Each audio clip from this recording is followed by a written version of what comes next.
So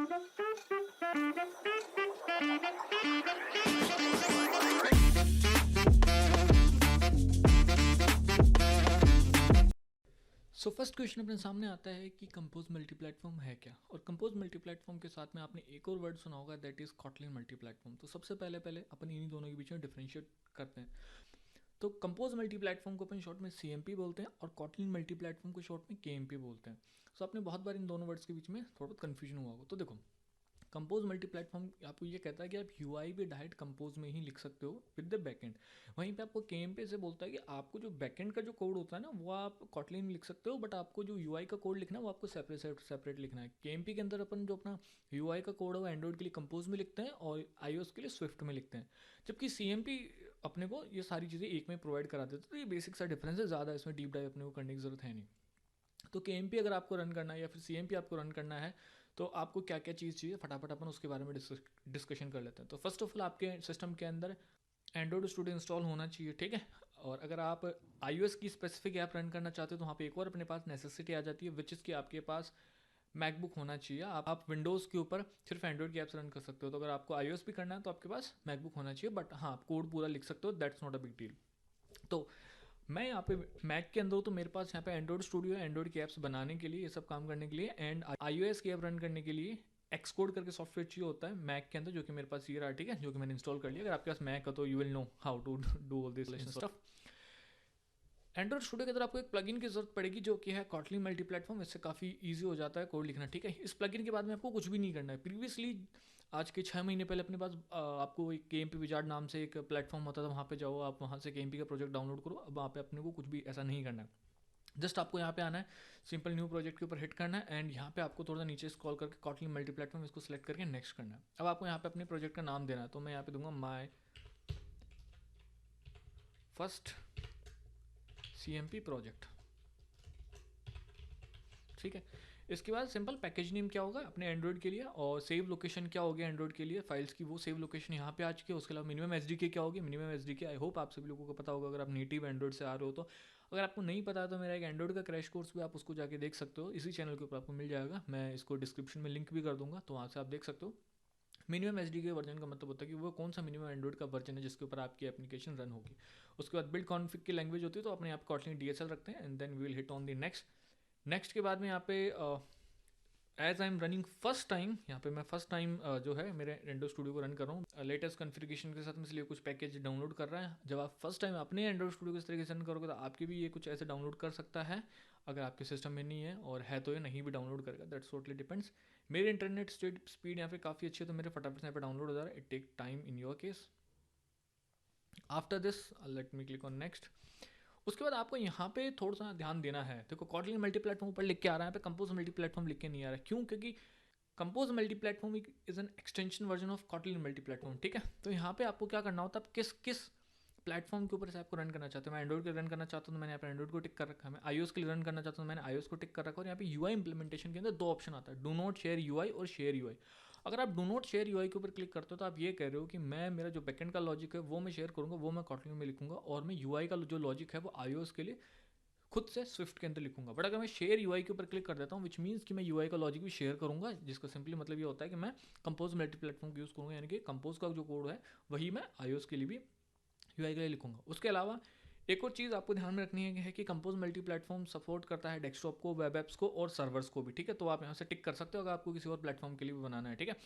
let's say for an example मेरे को desktop के लिए बनाना है, वेब के लिए बनाना है, तो मैं यहाँ से टिक कर सकता हूँ, ठीक है। एंड देन उसके अंदर मैं सेम तरीके से यहाँ पे सेलेक्ट कर सकता हूँ मेरे को UI शेयर करनी है कि नहीं करनी, ठीक है। बट मैं यहाँ पे नहीं करूँगा क्योंकि मैं यहाँ पे मोबाइल एप्लीकेशन के ऊपर यहाँ पे हैविली फोकस करूँगा। और मैं टेस्ट केसेस को भी इंक्लूड नहीं करूँगा, क्योंकि टेस्टिंग मैं आपको अलग से सिखा दूंगा इसकी, ठीक है। Then I click on finish. जैसे मैं फिनिश के ऊपर क्लिक करूँगा, मेरे लिए मेरा जो प्रोजेक्ट है वो बिल्ड होगा, and it will take several minutes.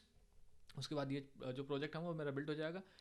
और यहाँ पे ये मेरे को बोल रहा है कि भैया आपका Android Studio up to date है, ऑल दिस। तो I click on okay different.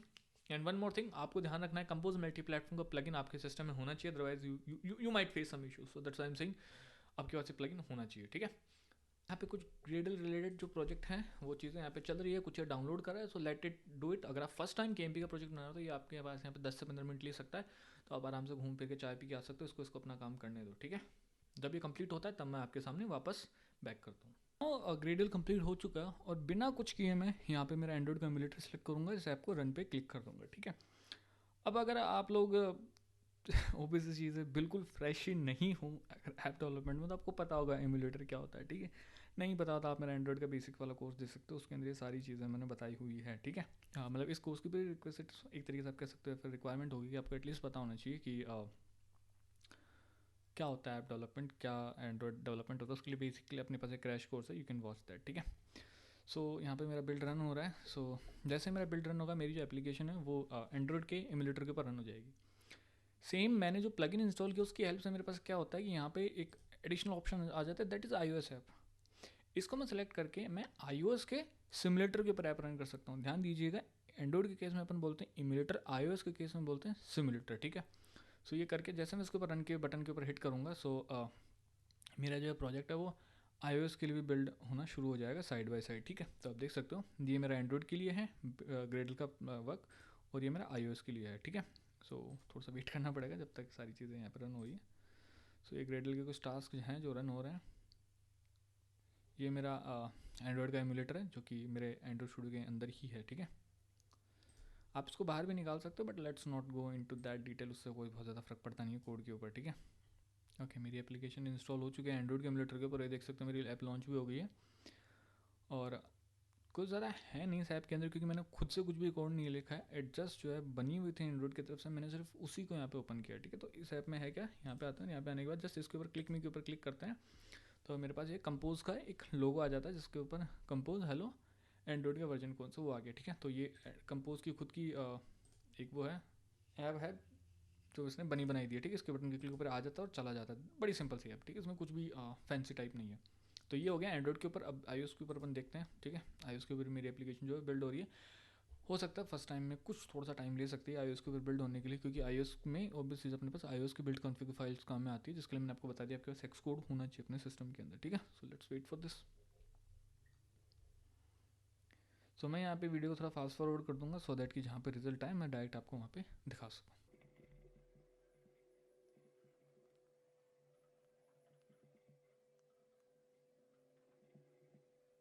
सो यहाँ पे एप्लीकेशन का जो बिल्ड है वो कंप्लीट हो चुका है, और अब एप्लीकेशन मेरी लॉन्च होगी iOS के सिमुलेटर के ऊपर। जैसा मैंने बताया iOS की किस में उसको सिमुलेटर बोलते हैं, ठीक है।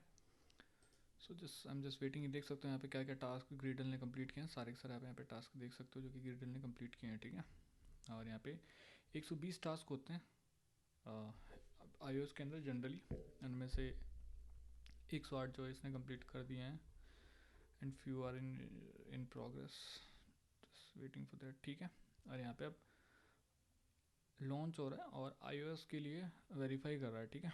तो ये iOS में कुछ एडिशनल स्टेप्स होते हैं, आप सभी लोगों को पता है कि iOS थोड़ा सिक्योर एनवायरनमेंट होता है, तो उसमें कुछ एडिशनल स्टेप्स होते हैं यहाँ पे iOS के केस के अंदर, वेरीफाई करना, बिल्ड को, ये सारी चीज़ें। तो आई एम जस्ट वेटिंग कि क्या कभी वेरीफाई कंप्लीट करते हैं एंड कब मेरी एप्लीकेशन जो लॉन्च होती है।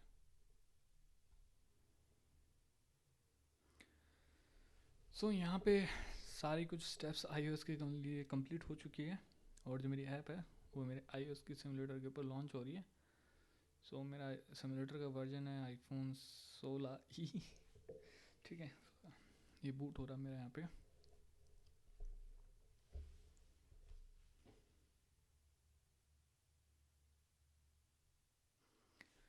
ओके, सो मेरी जो फर्स्ट एप्लीकेशन है वो ये रही, माई कंपोज फर्स्ट प्रोजेक्ट, ठीक है। सो ये ऑटोमेटिकली ओपन हो जाती है जब भी अपन ऐसा रन करते हैं तब, ठीक है। इसमें मत ध्यान देना ये क्या है, ये लॉग्स हैं, ठीक है। तो ये आ गया, उसके ऊपर क्लिक मी के ऊपर क्लिक किया, और आप देख सकते हो मेरे पास कंपोज का आइकन आ गया, उसके ऊपर वापस क्लिक करूँगा तो वापस चला जाएगा। अब आपने एक चीज़ देखी, iOS के ऊपर मुझे बता रहा है कि हेलो कंपोज iOS वर्जन 26.1, ठीक है। और एंड्रॉइड के ऊपर मुझे बताता है ये हेलो कंपोज, और जो भी मेरा वट एवर एंड्रॉइड का वर्जन है वो, ठीक है, एंड्रॉइड 35। सो यहाँ पे ये देख सकते हो दोनों प्लेटफॉर्म्स के लिए डिफरेंट डिफरेंट चल रहा है। तो सबसे पहले अपन इस कोड को समझते हैं, कोड कैसे है, क्या है, क्यों है, किस लिए, ठीक है। अब कोड को थोड़ी अंडरस्टैंडिंग लेते हैं। So for this let's do one thing, इसको एंड्रॉइड से अपन शिफ्ट करते हैं प्रोजेक्ट व्यू के अंदर, और प्रोजेक्ट व्यू के अंदर अपने पास सारा कुछ ढंग से खुल के आ जाएगा, ठीक है। सो यहाँ पे अपने को ओपन करना है ये माई फर्स्ट CMP प्रोजेक्ट, यही अपना रूट डायरेक्टरी है जिसके अंदर अपन मोस्ट ऑफ द टाइम काम करने वाले हैं, ठीक है। सो यहाँ पे आते हैं, यहाँ पे आने के बाद इसको ओपन करते हैं। इसके अंदर आपको दिख रही होगी काफ़ी सारी फाइल्स। तो उसमें से जो अपनी डॉट ग्रेडल फाइल है, ये ग्रेडल से स्टफ के लिए काम में आती है, जो ग्रेडल की लोकल कैशे फाइल बनती है उनके लिए। डॉट आइडिया आपको पता है कि जो एंड्रॉइड स्टूडियो वो इंटेलिजेंट आइडिया प्लेटफॉर्म के ऊपर बना हुआ, तो उसके लिए कैशेस की फाइल है। फिर आती है डॉट कॉटलिन फाइल, तो ये भी कैशेस की फाइल है कॉटलिन के लिए, ठीक है, इसका भी कोई काम नहीं। अब बात करते हैं इस बिल्ड फाइल की। तो ये जब बिल्ड जनरेट होना तो उसके लिए चीज़ें जनरेट करती है, तो इससे भी अपना कोई लेना देना नहीं है, ठीक है। नाउ अपन बात करते हैं इसकी कंपोज फाइल की। तो कंपोज के अंदर बिल्ड है, ये भी बिल्ड से रिलेटेड, इससे भी अपना कोई मतलब नहीं है। अब उसके बाद आते हैं बिल्ड, ये थी build dot Gradle KTS file. ये वो पहली फाइल है जिससे अपने को काम पड़ता है, ठीक है। तो ये जो फाइल अपनी, इसके अंदर आप देख सकते हो जो अपना नॉर्मल मॉड्यूल लेवल जो अपने पास बिल्ड फाइल होती है ना, वो है ये। तो बिल्कुल मॉड्यूल लेवल बिल्ड फाइल, इसके अंदर आप देख सकते हो एंड्रॉइड मेन, अगर आपको एंड्रॉइड स्पेसिफिक कोई डिपेंडेंसी ऐड करनी है तो आप एंड्रॉइड मेन में ऐड करोगे। और आप चाहते हो कि सारे ही प्लेटफॉर्म्स के ऊपर अवेलेबल, जैसे एंड्रॉइड iOS दोनों में अवेलेबल हो, तो वो कॉमन मेन के अंदर आप ऐड करोगे। उसके अलावा टेस्ट रिलेटेड कुछ डालना तो आप टेस्ट में डालोगे, ठीक है। उसी तरीके से अपने पास, जैसे मान लो अगर आप iOS के अंदर कोई चीज़ डालना चाहते हो तो यहाँ पे अपने अलग से ब्लॉक होता है, दैट इज iOS मेन, कि अगर मेरे को iOS के लिए कुछ डालना तो मैं यहाँ पे iOS मेन लगाऊंगा और iOS मेन डॉट डिपेंडेंसीज में लगाऊंगा, और iOS से रिलेटेड कुछ जो डिपेंडेंसी मेरे पास होगी वो मैं यहाँ पे डाल सकता हूँ, ठीक है। और अब मैं इसको सिंक कर दूंगा आपको दिखाने के लिए, इससे कोई फर्क नहीं पड़ेगा मेरे प्रोजेक्ट के ऊपर, ठीक है। अगर आप देखोगे यहाँ पे तो ये प्रॉपर सिंक हो जाएगा, कोई एरर वगैरह नहीं आएगी, ठीक है। और मैं iOS का जो सिमुलेटर है उसको क्लोज कर देता हूँ, क्योंकि ये काफ़ी ज़्यादा रिसोर्सेज मेरे सिस्टम की ले रहा है, तो इससे मेरे को लैग महसूस हो रहा है मेरे सिस्टम के अंदर, ठीक है। सो देख सकते हो बिना किसी इशू के अंदर यहाँ पे ये सिंक हो जाएगा। सी बिल्ड कंप्लीट, कोई इशू नहीं आया, ठीक है। सो ये अपने पास, उसके अलावा अपने पास हम यहाँ पे आती है SRC। SRC के अंदर अपने पास 3 फोल्डर यहाँ पे, Android main, common man, iOS main. तो अगर आपको एंड्रॉइड स्पेसिफिक कुछ भी कोड लिखना तो आप एंड्रॉइड मेन में करोगे। तो यहाँ पे एंड्रॉइड स्पेसिफिक क्या चीज़ होगी, जैसे एंड्रॉइड की मैनिफेस्ट फाइल वो एंड्रॉइड के लिए होती है, ठीक है। उसी तरीके से मेन एक्टिविटी है वो सिर्फ और सिर्फ एंड्रॉइड में होती है, तो आपके पास यहाँ पे वो अवेलेबल है, ठीक है। तो कुछ भी चीज़ जो सिर्फ और सिर्फ एंड्रॉइड स्पेसिफिक है वो आपको एंड्रॉइड मेन में करनी है। उसके बाद अपने पास iOS मेन है, तो iOS मेन के अंदर जो मेन व्यू कंट्रोलर ये जो फाइल है, इससे iOS का कोड एग्जीक्यूशन शुरू होता है, ठीक है, just like main activity in Android. तो अगर आपको iOS से स्पेसिफिक कुछ कोड लिखना जो सिर्फ और सिर्फ iOS में रन होगा तो आपको यहाँ पे लिखना है, ठीक है, iOS मेन के अंदर। और अगर आपको ऐसा कोड लिखना है जो दोनों प्लेटफॉर्म के ऊपर चले, वो आपको इसमें लिखना है कंपोज मेन में। कंपोज मेन के अंदर आपको ये कंपोज रिसोर्सेज दिख रहे हैं, इसके अंदर अगर कुछ ड्राइवेबल फाइल्स है तो वो आप यहाँ पे डालोगे, जो कि दोनों प्लेटफॉर्म्स के ऊपर अवेलेबल होगी। और कॉटलिन के अंदर आपको यहाँ पे app.kt दिख रही है, अपनी एप्लीकेशन का स्टार्टिंग पॉइंट है, यहाँ से अपनी एप्लीकेशन का जो पूरा कोड है वो कंट्रोल होता है। यहाँ पे अपने को कोड लिखना होता है, जो अब अपन अभी कोड लिखेंगे वो इसके अंदर लिखेंगे, ठीक है। उसके बाद अपन बात करें तो आपके पास iOS मैंने बता दिया, ये सारी चीज़ें मैंने बताई, तो कंपोज मेन को मैं करता हूँ क्लोज। उसके बाद ग्रेडल आता है, तो नॉर्मल अपने पास ग्रेडल की फाइल है, वर्जन डॉट टमल फाइल, और अगर कुछ रेपर फाइल्स है तो वो सारी ग्रेडल डॉट प्रॉपर्टीज वो सारी की सारी इसके अंदर आती है, ग्रेडल के अलग से फाइल के अंदर। ना अपन बात करते हैं iOS ऐप की। तो देखो क्या होता है, जिस तरीके से एंड्रॉइड को चलाने के लिए एंड्रॉइड का प्रोजेक्ट चाहिए होता है ना, वैसे iOS को चलाने के लिए iOS का सेपरेटली प्रोजेक्ट चाहिए होता है, क्योंकि iOS का जो टेक्निकली जो प्लेटफॉर्म है वो तो स्विफ्ट के ऊपर लिखा हुआ है ना, वो कौन सा कॉटलिन के अंदर लिखा हुआ है। तो यहाँ पे एक iOS का अलग से प्रोजेक्ट भी बनता है, जिसके अंदर अगर आप आके देखो तो यहाँ पे आपको iOS ऐप करके यहाँ पे एक फोल्डर मिलेगा, जिसके अंदर अगर आप कंटेंट व्यू के अंदर आओ तो आपको यहाँ पे आपको एक मेन व्यू कंट्रोलर KT के अंदर मेन व्यू कंट्रोल ये फाइल कॉल होती हुई मिलेगी। तो ये कहाँ पे है, अगर आप इसके ऊपर कंट्रोल के साथ क्लिक करोगे तो ये रही जो अपन ने दिखाई थी ना अभी iOS में, कॉमन मेन में iOS मेन के अंदर ये जो आपको फाइल दिखाई थी मैंने, ये फाइल है। तो ये इसको लिंक कर रहा है। तो बेसिकली होता क्या है कि कुछ इस तरीके से सेटअप करता है अपने को ये कॉटलिन मल्टी प्लेटफॉर्म या कंपोज मल्टी प्लेटफॉर्म प्रोजेक्ट को, कि ये स्विफ्ट का कोड है और ये स्विफ्ट का कोड अपने कंपोज के कोड को कॉल कर लेता है। कंपोज के कोड को कॉल करने की वजह से क्या होता है, कंपोज की यूआई यहाँ पे रेंडर हो जाती है। तो यहाँ से ऑनवर्ड्स अपने पास यहाँ पे स्विफ्ट का कोड, अगर आपको बिल्कुल स्विफ्ट में ही कुछ चेंज करना है, स्विफ्ट का ही कुछ लिखना है, तो आप वो यहाँ पे कर सकते हो, that's totally up to you. But मुझे स्विफ्ट नहीं आती तो मैं इसके अंदर ज़्यादा घुसूंगा नहीं, ठीक है, तो मैं इसको कर दूंगा क्लोज। देन इसके बाद गेट इग्नोर फाइल, गेट से रिलेटेड काम करने के लिए, और ये अपनी एक प्रोजेक्ट लेवल ग्रेडल फाइल, जो अपने पास एंड्रॉइड में प्रोजेक्ट लेवल फाइल होती थी ना, ग्रेडल फाइल, वो ये रही, ठीक है। और ये ग्रेडल की प्रॉपर्टीज़ की फाइल आ चुकी है, और एक Gradle W Gradle bat file, जो कि अपने पास अगर आपको CMD से रिलेटेड कुछ अगर टास्क परफॉर्म करने तो उसके लिए है। तो उसके लिए अपन कुछ भी टास्क अगर परफॉर्म नहीं करते, उसको मैं करता हूँ क्लोज। और अपन डायरेक्टली सीधा आते हैं अपने कॉमन मेन के कॉटलिन के app.kt के अंदर, जहाँ से अपना एक्चुअली जो कोड होता है ना वो रन होना शुरू होता है। ये अपना जो मेन डेस्टिनेशन है वो ये है, तो अपन इसके अंदर आते हैं, ठीक है। और इसके अंदर आने के बाद अपन क्या करेंगे, इसके अंदर से मटेरियल थीम के अलावा बाकी सारा कुछ हटा देंगे, सारा कुछ जितना भी कोड है सारा अपन हटा देंगे, और मटेरियल थीम के अंदर से सारा अपन ने कोड हटा दिया। और इसको हटाने का मतलब ये है कि अब अपनी ऐप में कुछ भी नहीं है, कुछ भी नहीं है। अगर मैं रन करूँ इसको एंड्रॉइड के लिए, मैं थोड़ा एंड्रॉइड के लिए रन करके दिखा रहा हूँ, क्योंकि iOS में थोड़ा सा क्या होता है कि iOS का सिमुलेटर अलग से चलता है तो थोड़ा सा हैवी होता है, इसलिए मैं आपको सिर्फ एंड्रॉइड पे दिखा रहा हूँ। आप चाहे तो iOS पे भी इसको रन कर सकते हो, ठीक है। जब भी कुछ अपन बनाएंगे ना ढंग का, तो आप दोनों पे मैं इसको रन करके दिखाऊंगा, don't worry about this one, ठीक है। तो देख सकते हो अब इस प्रोजेक्ट में कुछ भी नहीं है, ठीक है। और मेरे को अगर जैसे मान लो कुछ टेक्स्ट दिखाना तो मैं यहाँ पे टेक्स्ट लगा सकता हूँ, ठीक है। तो टेक्स्ट के लिए अपने पास टेक्स्ट कंपोजिबल होता है, ठीक है। तो यहाँ पे अपन चाहे तो टेक्स्ट कंपोजिबल लगा सकते हैं। तो टेक्स्ट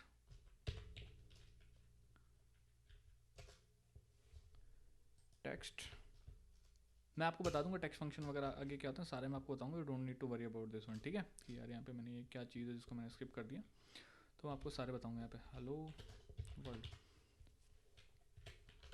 और जैसे मैं इसको रन करूँगा तो आप देखोगे कि मेरे पास यहाँ पे हेलो वर्ल्ड लिख के आ जाएगा इस स्क्रीन के ऊपर। तो देख सकते हो यहाँ पे ऊपर हेलो वर्ल्ड लिख के आया। आई नो बहुत ऊपर लिख के आ गया, वो कोई अपना इशू नहीं है, वो मैं आपको बता दूंगा उसको कैसे फिक्स वगैरह करते हैं। That's not a big deal. But हाँ, अपना हेलो वर्ल्ड देखो यहाँ पे लिख के आ चुका है, ठीक है। और सेम कोड को अगर मैं iOS के लिए रन करूँ तो आप देखोगे iOS के ऊपर मेरा जो है हेलो वर्ल्ड लिख के आ जाएगा, ठीक है। तो अगर मैं iOS के लिए इसको रन करूँ तो ये मेरा हेलो वर्ल्ड लिख के आ जाएगा iOS के लिए भी। Just wait for a while, और आप देखोगे iOS के लिए भी अपना जो हेलो वर्ल्ड लिख के आ जाएगा।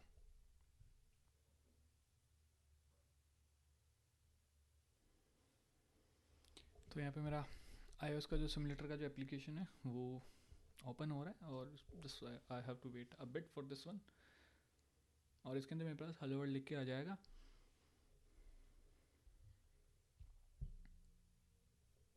तो हियर इज़ माई एप्लीकेशन। जब फर्स्ट टाइम इंस्टॉल करते हैं तब ये खुद से लॉन्च हो जाता है, और इस बार देखो इसने खुद से लॉन्च हो गया। यहाँ पे भी देखो अपना हेलो वर्ल्ड लिख के आ गया है। सो आई होप, मुझे पता ऊपर चला गया, इसको अपन लेके आएंगे सेंटर में, कोई दिक्कत वाली बात नहीं है। सो आई होप आपको समझ में आया होगा किस तरीके से अपन एक बेसिक प्रोजेक्ट क्रिएट करते हैं कंपोज मल्टी प्लेटफॉर्म को, और कैसे इसको अपन रन करते हैं। सो इसी के साथ अपना फर्स्ट सेक्शन कंप्लीट होता है, that is introduction to compose multi platform and setupping our IDs, और फर्स्ट प्रोग्राम को रन करना। अब अपन बढ़ते हैं सिंपल कंपोजेबल फंक्शंस की तरफ, जिसमें अपन छोटे छोटे कंपोजेबल फंक्शंस देखेंगे, and then will start our bigger UIs. So मिलते हैं इस नेक्स्ट सेक्शन के अंदर, जो कि अपना हो गया बेसिक कंपोजेबल्स। सो कोर्स के अब इस सेक्शन के अंदर अपन सीखने वाले हैं बेसिक कंपोजेबल्स के बारे में। सो सबसे पहले अपन समझते हैं कंपोजेबल का मतलब क्या होता है।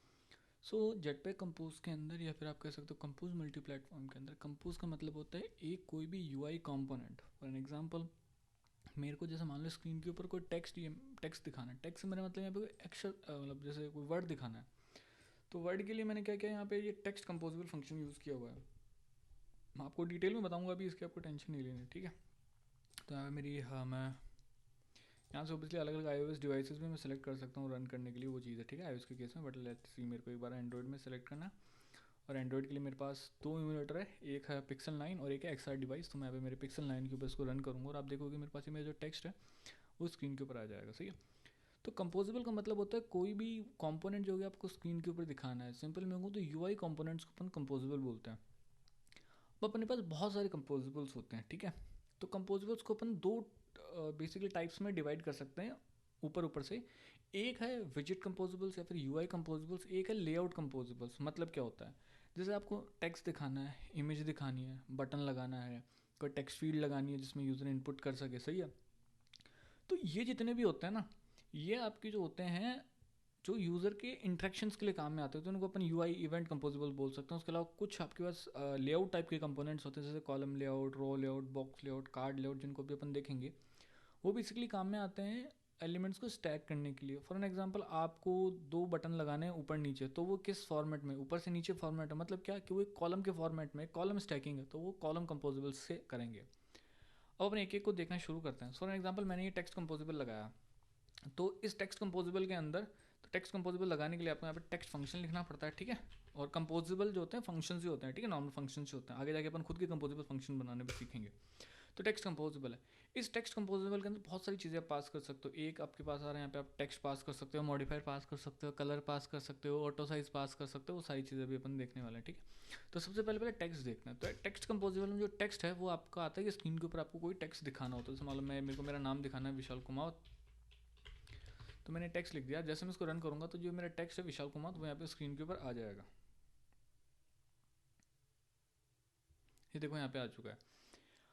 अभी अगर आप इसको देखो तो स्क्रीन के बिल्कुल कोने में लगा हुआ है, बिल्कुल ऊपर गया हुआ है। तो इसको मेरे को थोड़ा नीचे लेके आना है, ठीक है। तो ये क्या एक प्रॉपर्टी इसकी मॉडिफाई कर रहे हैं अपन। तो प्रॉपर्टी मॉडिफाई कर रहे हैं तो उस काम के लिए अपने पास एक मॉडिफायर होता है, दैट इज़ मतलब प्रॉपर्टीज़ को कुछ भी मॉडिफाई करने के लिए अपने पास एक पैरामीटर होता है इसमें मॉडिफायर। तो मॉडिफायर एक क्लास होती है, ठीक है, जिसके अंदर बहुत सारी प्रॉपर्टीज़ अवेलेबल होती है। तो उनमें से ही एक प्रॉपर्टी है पैडिंग, ठीक है। तो जैसे मान लो मैंने इसको पैडिंग मैंने दे दी, मैंने इसको जैसे मान लो 400.dp, तो ये डीपी यूनिट होती है, ठीक है, डिपेंडेंट पिक्सल्स बोलते हैं इसको, ठीक है। तो मैंने 400 dp की पैडिंग दे दी, तो क्या होगा कि जो मेरा ये टेक्स्ट है इसको 400 dp की पैडिंग मिल जाएगी, ठीक है। अब ये देखो स्क्रीन के बाहर ही चला गया, तो ये ज़्यादा मैंने दे दी, तो मैं इसको देता हूँ अभी लेट्स से 200 की। ये स्क्रीन के बाहर चला गया, ज़्यादा होगी पैडिंग, ठीक है, तो स्क्रीन के बाहर चला गया। तो हियर यू कैन सी विशाल कुमावते आ गया। ये इसलिए ये इस ऐसे ऊपर से नीचे क्यों आए, ये अभी मैं आपको बताता हूँ। इसमें थोड़ा सा एक बार मेरे को कुछ चीज़ें आपको दिखानी है, देन मैं आपको बता पाऊँगा। तो इसमें हुआ क्या, इसको 200 की पैडिंग चाहिए, तो ऑल का मतलब है कि इसको ऊपर से भी 200 की पैडिंग चाहिए, इस साइड से भी 200 की पैडिंग चाहिए, इस साइड से भी 200 की पैडिंग चाहिए, नीचे से भी 200 की पैडिंग चाहिए। तो जब इसने दोनों साइड से इसको 200 वर्ड्स की पैडिंग दी, तो हुआ क्या कि टेक्स्ट के लिए इतनी जगह बची कि ये इस तरीके से आए, क्योंकि 200 दोनों साइड से चाहिए, लेकिन मुझे सिर्फ टॉप से चाहिए थी। तो जब भी आपको ऐसा कुछ करना हो पैडिंग के अंदर, तो आप दे सकते हो, स्पेसिफिकली दे सकते हो मेरे को टॉप से पैडिंग चाहिए। तो जैसे मैं टॉप से पैडिंग पास करूँगा, तो टॉप से 200 नीचे आ जाएगा और वर्ड जो है सही तरीके से आ जाएगा, ठीक है। ये देखो आ गया। इसी तरीके से अगर आप एंड से देना चाहते हो स्पेसिफिकली, तो आप एंड से भी दे सकते हो इसमें पैडिंग, ठीक है। एंड से अगर आप देना चाहो तो, और जैसे मान लो मैं एंड से इसको 300 dp की देना चाहता हूँ, उसी तरीके से अगर मेरे को इसको राइट से देनी है, तो स्टार्ट राइट के लिए स्टार्ट हो जाएगा, और स्टार्ट हो गया लेफ्ट से, और एंड हो गया राइट साइड से। और नीचे से अगर आपको देनी है, तो उसके लिए अपन यूज़ करते हैं बॉटम। क्या यूज़ करते हैं? बॉटम। तो जैसे मान लो अगर मैंने यहाँ पे दे दी, मेरे को 20 dp की पैडिंग चाहिए, तो फिर मैं नीचे आराम से बॉटम की भी इसमें पैडिंग दे सकता हूँ, ठीक है। बॉटम जैसे मान लो मैंने 20 dp दी, तो बॉटम से भी मैं इस तरीके से इसमें पैडिंग पास कर सकता हूँ। तो इस तरीके से मैं सही से इसमें पैडिंग दे सकता हूँ। तो ये मेरा एक पैडिंग मॉडिफायर हो गया मेरे को, अगर इसमें कुछ पैडिंग वगैरह देनी है। अभी आप देखोगे इस टेक्स्ट को मैं पैडिंग से मतलब पैडिंग से ऊपर नीचे किया है, लेकिन इन जनरल केसेस में अपन पैडिंग से ऊपर नीचे नहीं करते हैं, अपन किसी और तरीके से करते हैं। प्रॉपर यूआई को काम मिलेगा, वो अभी मैं आपको बाद में बताऊंगा, बट अभी के लिए आप इसको टॉप से पैडिंग दे दो, बाकी सब चीज़ें रहने दो, ठीक है। लेट मी रन दिस, ठीक है, टॉप से पैडिंग आ चुकी है। अब जैसे मान लो मेरे को टेक्स्ट की साइज़ थोड़ी बड़ी करनी है, तो इसमें अपने पास ऑप्शन होता है that is size, text size, ठीक है। तो इसको अपन फॉन्ट साइज़ नाम से होता है I believe. Control P press करेंगे तो आपको इसमें सॉरी मैं मॉडिफायर के अंदर हूँ, मॉडिफायर के बाहर आना है, मॉडिफायर के बाहर आने के बाद में मेरे को यहाँ पे लिखना है फॉन्ट साइज़। तो फॉन्ट साइज़ आप एस पी के अंदर पास करते हो स्केलेबल पिक्सल्स। जैसे मान लो मेरे को उसको 20 एस पी साइज़ चाहिए, मैं 20 एस पी इसमें फॉन्ट साइज़ दे दूँगा कि मेरे को 20 एस पी की फॉन्ट साइज़ चाहिए, ठीक है। और मैं इसको रन करूँगा तो आप देखोगे जो टेक्स्ट है उसकी साइज़ बड़ी हो जाएगी, तो 20 एस पी का हो जाएगा मेरे पास, ठीक है। ये देखो थोड़ा सा बड़ा हो गया है। और जैसे मान लो इसमें अगर और ज़्यादा दूँ, जैसे मान लो मैंने इसमें 28 दे दिया, तो ये टेक्स्ट और भी बड़ा हो जाएगा। ये देखो उसी तरीके से मेरे पास और आता है, जैसे एक मेरे पास मॉडिफायर आता है जो कि है मेरा फ़ॉन्ट स्टाइल। तो फ़ॉन्ट स्टाइल के अंदर अपन अलग अलग फ़ॉन्ट स्टाइल पास कर सकते हैं, ठीक है। जैसे font style dot italic normal, वो अपन पास करते हैं। मतलब आपको थोड़ा टेढ़ा टेक्स्ट दिखाना, तो मैं इटैलिक मैंने फ़ॉन्ट स्टाइल पास कर दी। उसी तरीके से मेरे पास नेक्स्ट एक मॉडिफायर आता है ऑटो स्केल की, ऑटो साइज़, मतलब ऊपर नीचे अगर मेरे को साइज़ की इसकी करनी है। तो उसके अलावा फ़ॉन्ट वेट से अपन फ़ॉन्ट का वेट पास कर सकते हैं। तो फ़ॉन्ट वेट डॉट बोल्ड करना है, थिन करना है, ब्लैक करना है, extra bold, extra light, medium, किस तरीके का मेरे को रखना है, तो वो मैं पास कर सकता हूँ। जैसे मान लो मैंने इसमें दो अभी स्टाइलिंग करी है, एक तो मैंने फ़ॉन्ट को इटैलिक किया और दूसरा मैंने इसमें एक्स्ट्रा लाइट पास किया। तो ये देखो टेक्स्ट मेरा एक्स्ट्रा लाइट है प्लस इटैलिक है। उसी तरीके से मेरे पास और भी कंपोजिबल्स हैं। एक मेरे पास कंपोजिबल कलर का, कि मेरे को टेक्स्ट का कौन सा कलर करना है, ठीक है। तो यहाँ पे कलर डॉट कलर क्लास होती है प्रॉपर, ठीक है। तो कलर डॉट जैसे मान लो मेरे को रेड कलर में दिखाना, तो मैं रेड कलर में टेक्स्ट दिखा सकता हूँ, ठीक है। तो मेरा जो टेक्स्ट है वो रेड कलर में आ जाएगा, ये देखो रेड कलर में आ गया। उसी तरीके से मेरे पास और कई सारे मॉडिफायर हैं, जैसे टेक्स्ट डेकोरेटर। टेक्स्ट डेकोरेटर क्या होता है कि आपको टेक्स्ट के अंदर कोई डेकोरेटिव लगानी है, तो ठीक है। तो टेक्स्ट डेकोरेटर डॉट अंडरलाइन करना है, लाइन थ्रू करना है। अंडरलाइन का मतलब होता है टेक्स्ट के नीचे लाइन आएगी, अगर मैं आपको दिखाऊं तो टेक्स्ट के नीचे लाइन आएगी, और अगर इसको मैं थ्रू लाइन कर देता हूँ तो टेक्स्ट के बीच में से लाइन आएगी इसको काटते हुए। तो ये अपने मेरे पास एक टेक्स्ट डेकोरेटर प्रॉपर्टी होगी। उसी तरीके से मेरे पास है इसमें मैक्स लाइन मिन लाइन क्या होता है कि जैसे मान लो कि मेरे टेक्स्ट के अंदर बहुत ज़्यादा वर्ड्स हैं, ठीक है। जैसे मान लो कि मैं यहाँ तो बहुत रैंडम टेक्स्ट डाल देता हूँ कुछ भी, ठीक है। और अब अगर मैं मेरे टेक्स्ट को मेरे टेक्स्ट के अंदर को 1 2 3 4 5 लाइन्स है, तो मैं क्या करता हूँ, जैसे मान लो कि मैं मेरे टेक्स्ट के लिए देता हूँ भाई मेरे को मैक्स लाइन मेरे टेक्स्ट के लिए 2 ही रखनी है, तो मेरा टेक्स्ट सिर्फ 2 लाइन में आएगा, बाकी का आगे का हट जाएगा। उसी तरीके से एक मिन लाइन भी होता है कि मिनिमम इतनी लाइन तो होनी चाहिए, तो वो भी मैं यहाँ पे पास कर सकता हूँ, ठीक है। बट मिन लाइन अपने केस में सेंस नहीं बना रहा है, ठीक है। उसी तरीके से अपने पास एक प्रॉपर्टी आती है दैट इज स्टाइल। तो स्टाइल में क्या कर सकते हैं अपन, जैसे अलग अलग तरीके से सारी चीज़ें पास कर रहे हैं ना, है ना, तो उसी तरीके से स्टाइल ही पास कर सकते हैं। तो स्टाइल, तो यहाँ पे आते हैं टेक्स्ट स्टाइल डॉट कौन सी, तो अपने यहाँ पे बहुत सारी स्टाइल होती है, तो वो अपने यहाँ पे पास कर सकते हैं। तो जैसे मालूम मटेरियल थीम यूज़ करना था, यहाँ पे मटेरियल थीम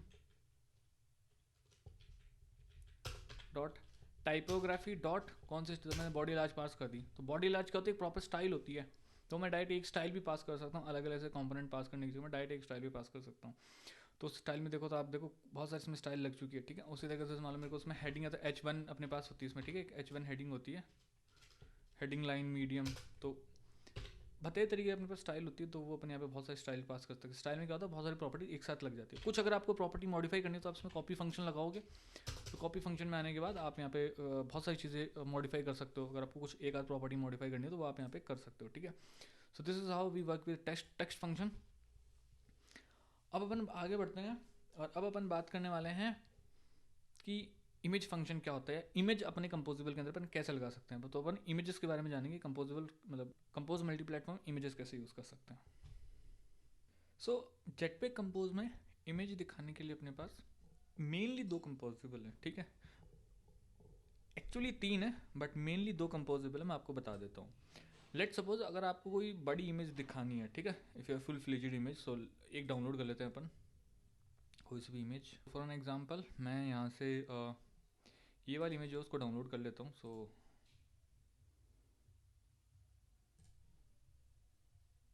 मैं फटाफट से इस इमेज को डाउनलोड कर लेता हूँ मेरे डेस्कटॉप के ऊपर।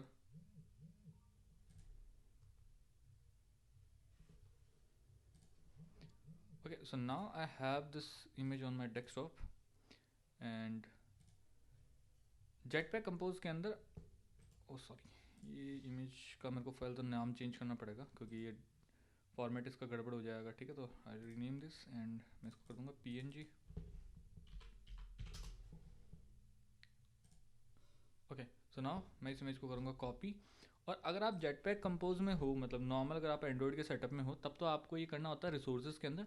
But since we are in Kotlin multi platform, तो कोई भी इमेज आपको अक्रॉस द प्लेटफॉर्म शेयर करनी है तो वो आपको रखनी होती है कॉमन मेन के कंपोज रिसोर्सेज इस फोल्डर के अंदर जो ड्रॉएबल है उसके अंदर आपको पेस्ट करनी होती है। सो आई पेस्ट दिस इमेज, ठीक है। So let me copy this one and I paste this image here. इसका मैं नाम चेंज करूँगा, उससे मैं इसका नाम दे दूँगा image.png, ठीक है। नाउ मेरे को इमेज दिखानी है, तो इमेज दिखाने के लिए मैं यूज़ करूँगा इमेज कंपोजिबल। सेम यहाँ पे इमेज कंपोजिबल होता है, ठीक है। उस इमेज कंपोजिबल के अंदर अब सबसे इंपॉर्टेंट चीज़ आती है आपके पास में, ठीक है। अगर आप यहाँ पे कंट्रोल P प्रेस करोगे तो आपको यहाँ पे कहीं पे भी नहीं दिख रहा है कि आप इमेज किस तरीके से पास कर सकते हो। सो यहाँ पे आपको यूज़ करना होता है पेंटर। क्या यूज़ करना होता है? पेंटर। और उस पेंटर को यूज़ करने के लिए आपको फंक्शन यूज़ करना होता है पेंटर रिसोर्स। उस पेंटर रिसोर्स के अंदर आपको रिसोर्स की ID देनी होती है। तो अगर आप एंड्रॉइड में हो तो आप क्या करते हो, आप लिखते हो RES लाइक r.drawable, बट नहीं, आप जेटपैक कंपोज में तो आपको यहाँ पे लिखना पड़ेगा RES यानी कि रिसोर्सेज। उसके अंदर रिसोर्सेज के अंदर कौन सा रिसोर्स की आप बात कर रहे हो, तो मेरे को यहाँ पे दिखाना है ड्रॉएबल रिसोर्स, तो मैं सेलेक्ट करूँगा ड्रॉएबल। और ड्रॉएबल के अंदर कौन सी इमेज, तो देखो मेरे यहाँ पे इमेज नाम से इमेज है वो आ चुकी है जो कि मैंने यहाँ पे डाली थी, वो मैं यहाँ पे सेलेक्ट कर लूँगा, ठीक है। तो वो इमेज यहाँ पे आ चुकी है। Now what I will do, इसके नेक्स्ट लाइन के अंदर आपको यहाँ पे इसमें कंटेंट डिस्क्रिप्शन पास करना पड़ेगा। कंटेंट डिस्क्रिप्शन का मतलब होता है कि ये कंटेंट, ये इमेज किस चीज़ की है, तो वो यहाँ पे मैंने कंटेंट डिस्क्रिप्शन पास कर दिया। Now I will hit run on this one.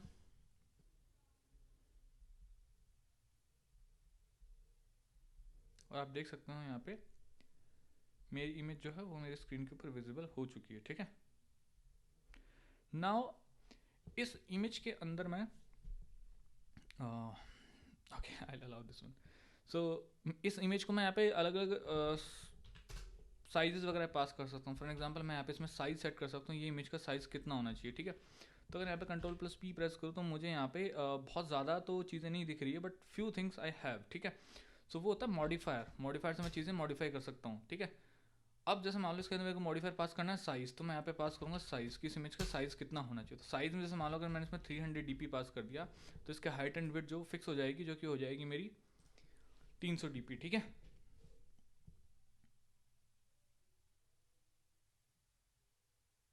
So now you can सी इसकी हाइट एंड विड्थ जो है वो 300 dp हो चुकी है।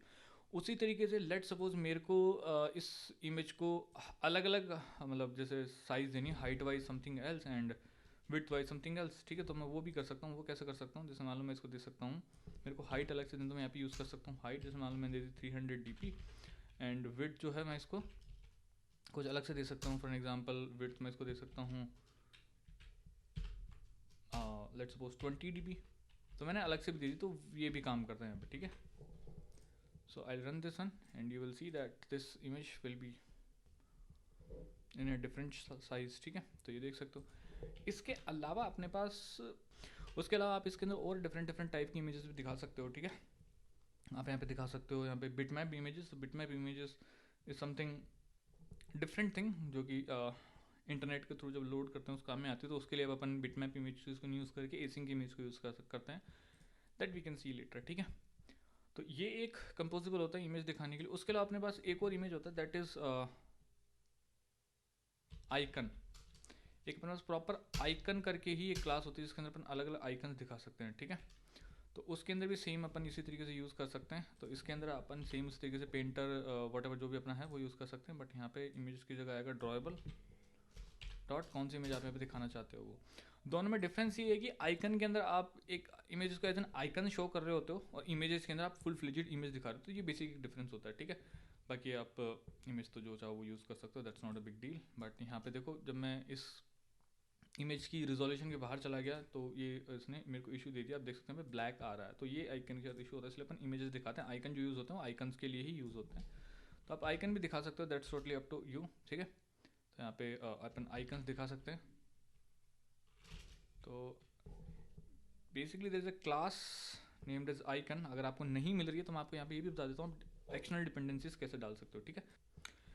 तो मैं यहाँ पे डायरेक्ट बताऊँ, तो इसको यूज़ करने के लिए आपको आना पड़ेगा यहाँ पे आने पर build डॉट ग्रेडल KTS इस फाइल के अंदर आना पड़ेगा, और यहाँ पे अपने को आना पड़ेगा कॉमन मेन के अंदर। हाँ, कॉमन मेन के अंदर यहाँ पे आने के बाद कॉमन टेस्ट में नहीं यार, कॉमन मेन में डालना है। तो कॉमन मेन के अंदर यहाँ पे अपने एक डिपेंडेंसी डालेंगे जो कि अपनी ये रही, ठीक है। तो ये डिपेंडेंसी जैसे आप डाल के सिंक करोगे तो आपके प्रोजेक्ट के अंदर एक्सटेंडेड आइकन्स जो हैं वो आ जाएंगे, ठीक है।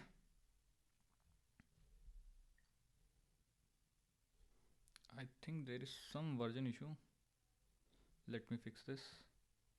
ओके, मैंने डबल कॉलन लगा दिया। तो यहाँ पे सबसे पहले मैं प्लस लगाऊंगा, प्लस के बाद में ऑटोमेटिक वर्जन डिटेक्ट कर लेगा, तो रिप्लेस विद स्पेसिफिक वर्जन करूँगा, एंड इसका लेटेस्ट वर्जन आ चुका। Now I can sync this,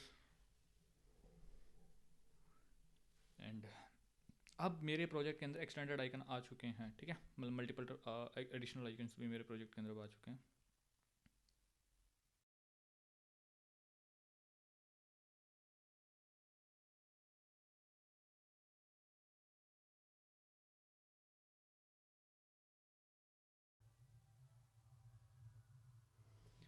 सो यहाँ पे सारी वार्निंग्स खत्म हो चुकी है। अब मैं मेरे यहाँ पे प्रोजेक्ट में आ गया। अभी अगर यहाँ पे मैं लिखूँ, अलग से लिखूँ आइकन्स, ठीक है, तो मेरे को लिखना पड़ेगा आइकन्स। एक सेकंड, मेरा जो ग्रेडल है वो रन हो रहा है। Okay, now my Gradle is syncing is done. Now I can write icons, icons dot, यहाँ पे डिफरेंट डिफरेंट स्टाइल के अपने पास आइकन्स। तो सबसे पहले मेरे को आइकन्स क्लास को इंपोर्ट करना पड़ेगा। तो icons, yup, this one, not default dot, किस तरीके के मेरे को आइकन दिखाना है वो मैं यहाँ पे अप्लाई कर सकता हूँ। मान लो मेरे को ऐप बकेट का आइकन दिखाना, तो I can use this. Now if I run this, तो मेरे पास यहाँ पे जो स्क्रीन के ऊपर एक आइकन आ जाएगा जो कि मेरा ऐप बकेट का आइकन होगा, ठीक है। तो ये गलत आइकन हो गया, ये तो एप्स आउटेज का आइकन हो गया, but that is fine, no issues in that.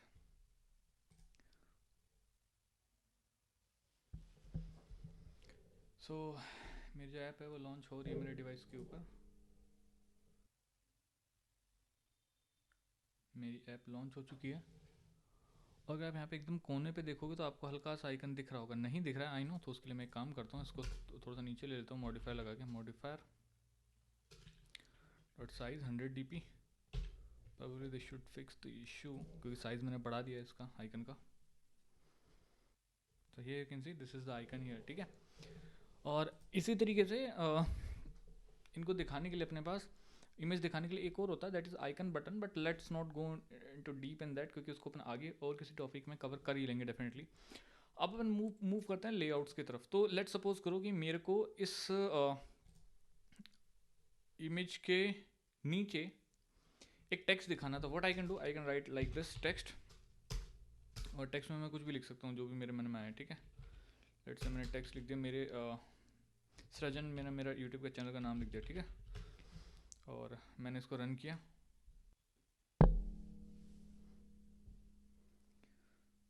So if you see, तो अगर मैं आपको जूम करके दिखाऊं तो यहाँ पे हुआ क्या है कि ये जो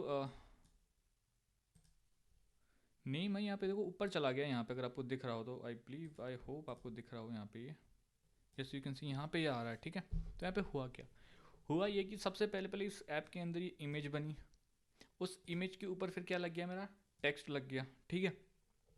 तो होता क्या है जेटपैक कंपोज के अंदर चीज़ें एक दूसरे के ऊपर आती हैं, मतलब पहले जो आपने पहले जो कंपोज का जो भी एलिमेंट लिखा होगा वो रेंडर हुआ, उसके ऊपर फिर ये रेंडर हुआ, लेकिन अब मेरे को ऊपर से नीचे चाहिए, एक दूसरे के नीचे चाहिए। तो यही काम करने के लिए अपने पास आती हैं लेआउट्स। तो उनमें सबसे पहला जो अपने पास लेआउट है जो कि कंपोज लेआउट है, तो मेरे को चीज़ें ऊपर से नीचे दिखानी, उसके लिए अपने पास आता है कॉलम। क्या आता है, कॉलम लेआउट।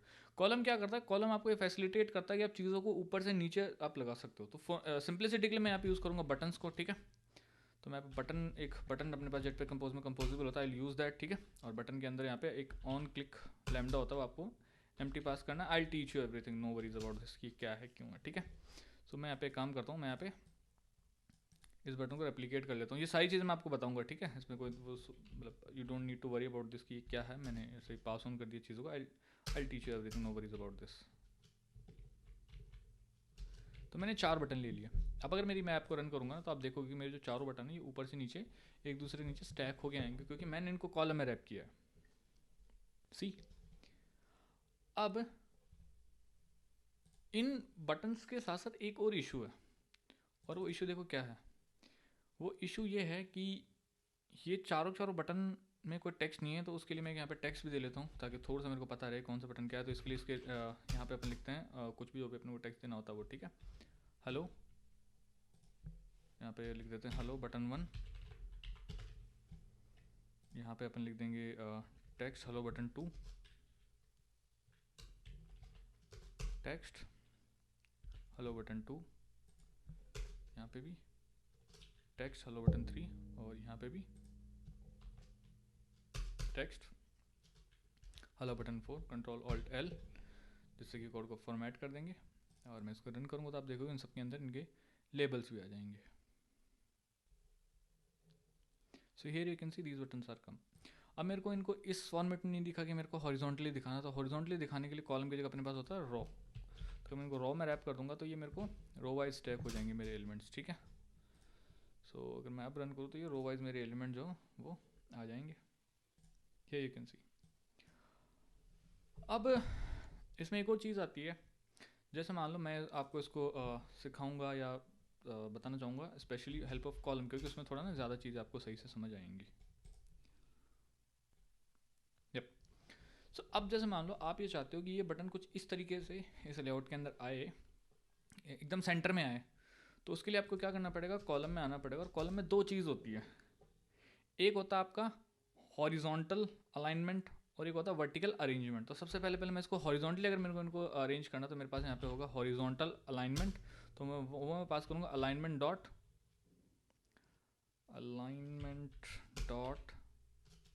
मेरे पास है सेंटर हॉरिजॉन्टल। तो सेंटर हॉरिजॉन्टल का मतलब होता है इनको सेंट्रली हॉरिजॉन्टल सेट कर दो सेंट्रली, ठीक है। But one thing which you will सी कि यहाँ पे कुछ भी नहीं होगा, यहाँ पे कुछ भी नहीं हुआ।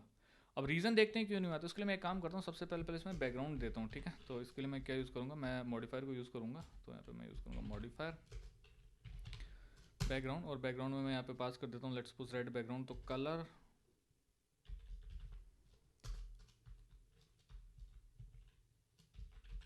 डॉट लेट्स सपोज मैं रेड बैकग्राउंड पास कर देता हूँ, ठीक है।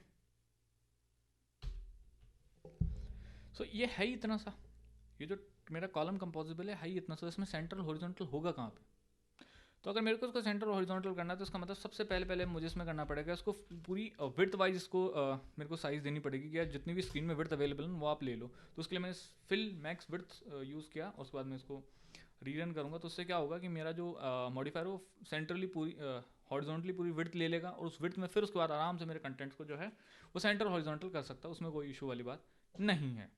अदरवाइज अब ये है इतना ज़्यादा, तो पहले से सेंटर इसमें क्या ही करेगा। सी इसने कर दिया। इसी तरीके से मेरे पास एक और होता है जिसमें हाल में इसको एंड पास कर सकता हूँ, मेरे को तो इसको एंड में दिखाना है, ठीक है। तो अगर मैं एंड में दिखाऊँ इसको तो मेरे जो जितने भी एट्रीब्यूट्स हों एंड में चले जाएंगे, एंड में चले। उसी तरीके से मेरे पास यहाँ पे बहुत सारे और भी एट्रीब्यूट्स हैं, जैसे आप देख सकते हो कितने सारे हैं मेरे पास यहाँ पे, ठीक है। बट कुछ के आगे आप देख रहे हो लिखा हुआ अलाइनमेंट डॉट वर्टिकल, तो ये मैं पास नहीं कर सकता हूँ यहाँ पे। इसका रीज़न मैं अभी आपको थोड़ी देर में समझा दूंगा ये क्या चीज़ होती है, ठीक है। लेकिन मैं सिर्फ उन्हीं को यूज़ कर सकता हूँ जिनके आगे कुछ भी नहीं लिखा हुआ है। तो मैं यहाँ पे सेंट्रल हॉरिजॉन्टल पास कर लेता हूँ, ठीक है। और सेंट्रल हॉरिजॉन्टल करने के बाद में ये जो मेरे एट्रीब्यूट्स हैं वो सेंट्रली जो है वो मेरे हॉरिजॉन्टल हो जाएंगे, ठीक है। उसी तरीके से अगर मेरे को वर्टिकली भी करना तो वर्टिकल के लिए मेरे पास आता है वर्टिकल अरेंजमेंट, ठीक है। तो यहाँ पे आएगा वर्टिकल अरेंजमेंट, और यहाँ पे मैं लिखूंगा अरेंजमेंट डॉट सेंटर, ठीक है। तो इसको मैं अरेंजमेंट कर लेता हूँ इम्पोर्ट। और अब जो मेरा एलिमेंट्स हैं वो वर्टिकली भी सेंटर हो जाएंगे।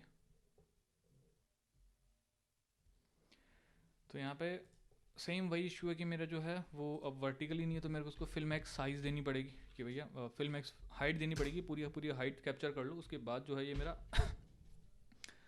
कंपोज जब हाइट पूरी होगी तो आराम से सेंट्रल भी इनको हॉरिजॉन्टल कर सकता है, मतलब सेंट्रल वर्टिकली भी इनको सेंटर कर सकता है। तो देख सकते हो ये हो गया है। उसी तरीके से मेरे पास यहाँ पे और भी काफ़ी सारे अरेंजमेंट के स्टाइल्स हैं जो मेरे पास अवेलेबल हैं। फॉर एन एग्जांपल यहाँ पे मेरे पास हैं स्पेस अराउंड। स्पेस अराउंड का मतलब होता है कि जितनी भी स्पेस है ना वो इन जितने भी इसके अंदर एलिमेंट्स हैं उनके चारों तरफ डाल दो। मैं आपको रन करके दिखाता हूँ, आपको ऐसे नहीं समझ में आएगा, एक बार यू कैन सी। तो इसने क्या किया, जितनी भी स्पेस थी ना उन वर्टिकली उसको इसके अराउंड डाल दिया। अराउंड से मेरा मतलब है कि इन दोनों के बीच में जितनी स्पेस है उतनी इन दोनों के बीच में, उतनी इन दोनों के बीच में, और दोनों की मिला के जितनी स्पेस है उनको हाफ हाफ स्प्लिट कर दिया यहाँ पे और यहाँ पे, ठीक है। उसी तरीके से अपने पास आता है एक आता है स्पेस बिटवीन। स्पेस बिटवीन क्या करता है कि स्पेस को आप इनके बिटवीन में स्प्रेड करो, ऊपर नीचे मत रखो, तो ऊपर नीचे वाले बिल्कुल ऊपर और नीचे टच हो जाएंगे और जितनी भी स्पेस होगी उनके बीच में आ जाएगी, ठीक है।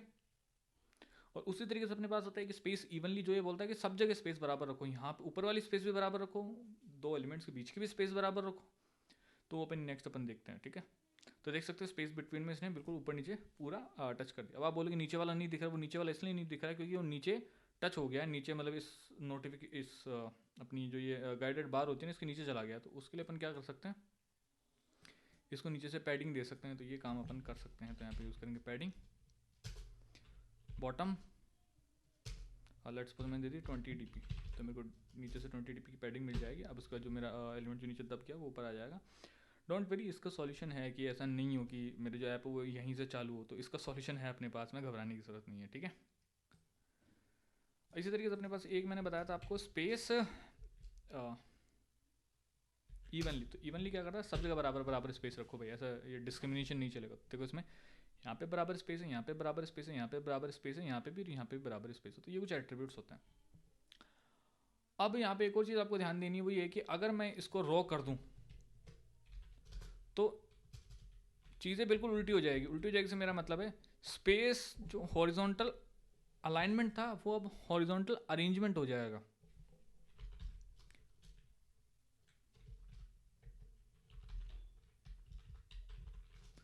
हॉरिजॉन्टल अरेंजमेंट हो जाएगा, और जो वर्टिकल अरेंजमेंट था वो वर्टिकल अलाइनमेंट हो जाएगा, ठीक है।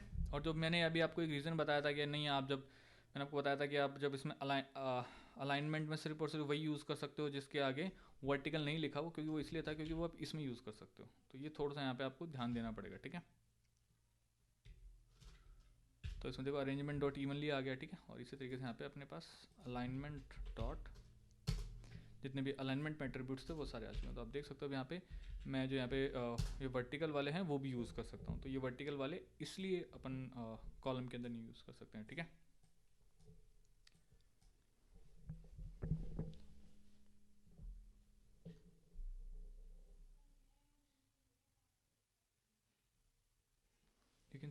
यहाँ पे ये आ चुका है। लेकिन अब यहाँ पे एक गड़बड़ होगी। गड़बड़ ये हो गई है कि इसमें जो चौथा वाला था ना, ये बाहर ही चला गया स्क्रीन के। क्यों? क्योंकि इतनी स्पेस थी नहीं। तो इसमें अपन क्या कर सकते हैं, तो अब यहाँ पे ये इसके बाहर चला गया, तो अब यहाँ पे ये स्क्रॉल नहीं हो सकता है। तो इसका सॉल्यूशन करने के लिए अपने पास एक और लेआउट होती है, that is lazy row layout. ठीक है, तो उसके बारे में अपन डिस्कस करते हैं। उसका देखो 2-3 चीज़ें होती हैं लेज़ी लेआउट्स के अंदर। वो ये होता है कि एक तो ये जितनी भी लेआउट्स होती हैं ना, जितना भी कंटेंट स्क्रीन के ऊपर अवेलेबल है, सारे को एक साथ ही लोड कर लेती है। जबकि जो लेज़ी वाली होती है ना, वो सिर्फ उन्हीं को यूज़ करती है जो अभी के लिए स्क्रीन के ऊपर दिख रहे हैं। तो ये काफ़ी मेमोरी वाइज भी काफ़ी अच्छे होते हैं। ठीक है, तो यहाँ पे एक आइटम्स करके फंक्शन होता है। ठीक है, आइटम्स फंक्शन में आओ और यहाँ पे आने के बाद आपको यहाँ पे आइटम्स, और आइटम्स के अंदर आपको काउंट पास करना होता है। कितना काउंट, कितनी बार आपको रिपीट करना होता है। जैसे मान लो 20 बार रिपीट करना, तो 20 पास कर दो। और यहाँ पे आने के बाद मैं बटन लगा सकता हूँ। बटन में ऑन क्लिक के अंदर कुछ भी नहीं पास करना। ऑन क्लिक का मतलब होता है इस बटन के क्लिक पे क्या करना है, जो कि अपन अब थोड़ी देर में अपन देख लेंगे। ठीक है, और यहाँ पे मैंने बटन के ऊपर ये टेक्स्ट लगा दिया। अब इसको मैं रन करूँ तो आप देखोगे तो मेरा जो आएगा वो कुछ इस तरीके से आएगा। बटन 1 देख सकते हो, बटन 0, बटन 1, बटन 2, इस तरीके से। और इसको मैं स्क्रॉल भी कर सकता हूँ। सेम चीज़ मैं यहाँ पे इसको लेज़ी कॉलम में भी कन्वर्ट कर सकता हूँ। लेज़ी कॉलम में इसको कन्वर्ट कर सकता हूँ। लेज़ी कॉलम में कन्वर्ट करने के बाद में यू विल सी की चीज़ें हॉरिजॉन्टली आ चुकी है। उसको भी मैं यहाँ पे स्क्रॉल कर सकता हूँ। इसके और भी काफ़ी सारे बेनिफिट्स हैं। उसके लिए आप मेरा जेटपैक कंपोज का वीडियो देख सकते हो, उसमें मैंने डिटेल में बताया हुआ है। ठीक है, यहाँ पे अपन कंपोज मल्टी प्लेटफॉर्म पढ़ रहे हैं, तो let's keep discussion around only compose multi platform. So यहाँ पे अपन ने देख लिया किस तरीके से अपन ये कंपोज मल्टी प्लेटफॉर्म के अंदर ये कर सकते हैं। अब अपन सबसे पहले एक बहुत ही इंपॉर्टेंट कंपोजेबल फंक्शन की तरफ चलते हैं, जो कि इनपुट्स लेने का काम में आता है। ठीक है, तो उसके लिए अब अपन अपना पहला मिनी प्रोजेक्ट करने वाले हैं, जो कि है एक फॉर्म। तो इस फॉर्म में क्या होगा कि बेसिकली आपके पास एक फॉर्म आ रहा होगा, जिसके अंदर एक यूज़र अपनी सारी इन्फॉर्मेशन फिल करेगा, और and on click of submit वो जो फॉर्म होता है वो आपको एक मैसेज डिस्प्ले करेगा कि this form has been submitted successfully. Okay, so यहाँ पे अपन क्या करने वाले हैं, अब ऑब्वियस चीज़ है, मेरे फॉर्म के अंदर ऊपर क्या होगा कि hello this is on boarding form. एक यहाँ पे टेक्स्ट आएगा, फिर नीचे एक इमेज आएगी।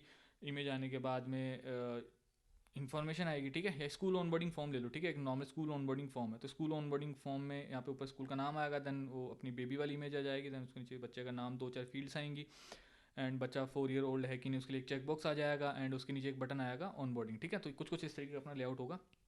तो आपको यहाँ पे स्क्रीन के ऊपर एक कटआउट भी दिख रहा होगा किस तरीके से ये दिखेगा। तो अब इसको करने के लिए मैं क्या करूँगा, सबसे पहले मुझे यहाँ पे क्या करना है, ऊपर एक टेक्स्ट लगाना है। ठीक है, तो यहाँ पर एक टेक्स्ट लगाना है, और टेक्स्ट के लिए मैं यहाँ पे फंक्शन यूज़ करूँगा, टेक्स्ट फंक्शन, जिसमें मैं यूज़ करूँगा। और एक काम करते हैं, नया प्रोजेक्ट अपन बना लेते हैं अपने एंड्रॉइड स्टूडियो में, जिससे कि अपने को थोड़ा सा सही रहे। तो मैं फाइल पे क्लिक करके इस प्रोजेक्ट को तो कर दूँगा क्लोज। एक न्यू प्रोजेक्ट मैं ओपन करूँगा, जिसका नाम रखूँगा स्कूल ऑन बोर्डिंग। तो एम्प्टी एक्टिविटी कंपोज नेक्स्ट, ओ सॉरी गड़बड़ हो गया है, तो new project compose multi platform, और यहाँ पे नाम दे देंगे स्कूल माई स्कूल। ठीक है, एंड सारी इन्फॉर्मेशन को डिफ़ॉल्ट रहने देंगे, विल हिट ऑन नेक्स्ट, और यहाँ पे सब कुछ सेम रहने देंगे, इसमें कुछ भी नहीं छेड़ेंगे, और हिट ऑन फिनिश। तो स्कूल ऑन बोर्डिंग का जो मेरा प्रोजेक्ट है वो बिल्ड हो रहा है, and soon we will see this project.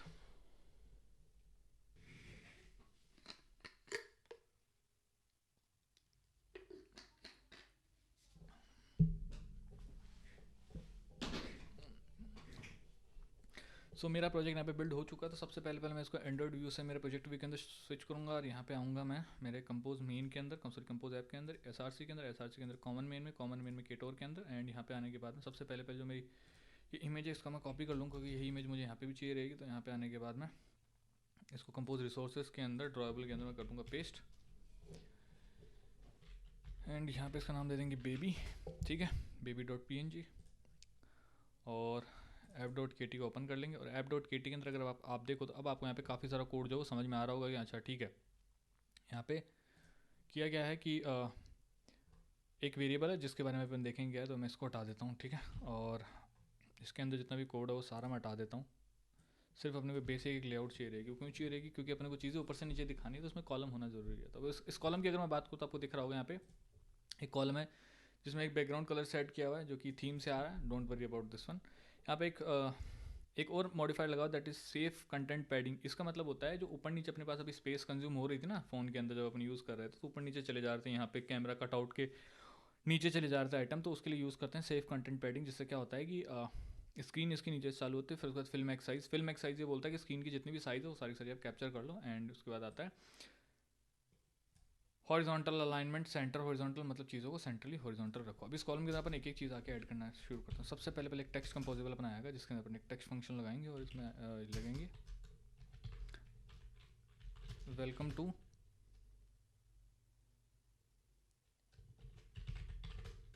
Future Kids academy.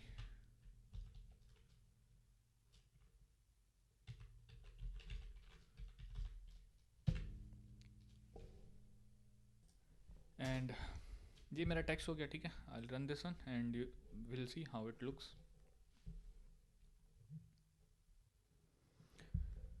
So you can see here is my text. इसको थोड़ा बड़ा करने की ज़रूरत है, अपन यहाँ पे साइज़ को यूज़ करेंगे, टेक्स्ट साइज़ को, ठीक है। यहाँ पे यूज़ करते हैं टेक्स्ट साइज़, और was it font size.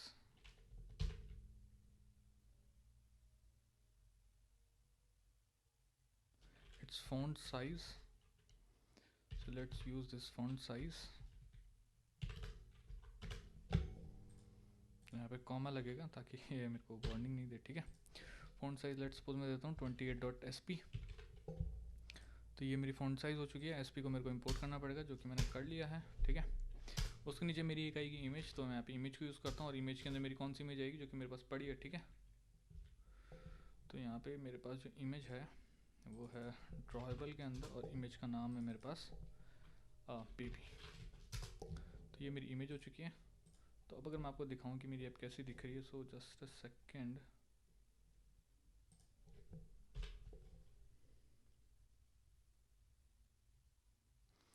So this is how my screen is looking like. ये पीछे बैकग्राउंड कलर आ रहा है, तो ये इसकी वजह से आ रहा है, तो इसकी जगह मैं यहाँ पे इसको हटा देता हूँ, बैकग्राउंड कलर को, मेरे को ज़रूरत नहीं है। सो जैसे मैं इसको हटा दूंगा मेरी स्क्रीन पूरी वाइट हो जाएगी, ठीक है। नाउ जो मेरा टेक्स्ट है वो ढंग से नहीं है, ठीक है। तो इसके अंदर हम यूज़ करेंगे टेक्स्ट अलाइनमेंट को, कि टेक्स्ट किस तरीके से अलाइन होना चाहिए, ठीक है। तो अलाइनमेंट डॉट सेंटर हॉरिजॉन्टल, ठीक है। और why am getting error here, just a second. Okay, text alignment के अंदर टेक्स्ट अलाइनमेंट ही होता है अपने पास। तो टेक्स्ट अलाइनमेंट के लिए अपन यूज़ करेंगे टेक्स्ट अलाइन डॉट कौन सा वाला चाहिए, तो मैं यहाँ पे यूज़ करूँगा जस्टिफाइड। जस्टिफाइड एक सही फॉर्मेट होता है, तो नहीं यार, जस्टिफाइड से काम गड़बड़ हो रहा है। तो यहाँ पे हम यूज़ करेंगे सेंटर को, कि टेक्स्ट जो सेंटर के हिसाब से अलाइन होना चाहिए। तो देख सकते हो welcome to Future Kids Academy सही से आ गया। नाउ ये जो इमेज है ये स्क्वायर में आ रही है, मेरे को इसको राउंडेड दिखाना, इसमें यहाँ पे अपने का एट्रीब्यूट होता है दैट इज शेप। तो शेप आता है मॉडिफायर के अंदर, तो यहाँ पे यूज़ करेंगे मॉडिफायर को। तो modifier is equals to shape modifier dot, इसके लिए आता है क्लिप, सॉरी क्लिप अपने पास आता है। तो क्लिप के अंदर अपन पास करेंगे सर्कल शेप। अब जो मेरी इमेज है वो एक सर्कल के शेप में आ जाएगी, ठीक है। तो जो मेरी इमेज है वो सर्कल शेप में आ चुकी है, और इमेज की मैं साइज़ भी है वो फिक्स कर दूंगा, दैट इज डॉट साइज, जो कि हो जाएगी मेरी 200.dp,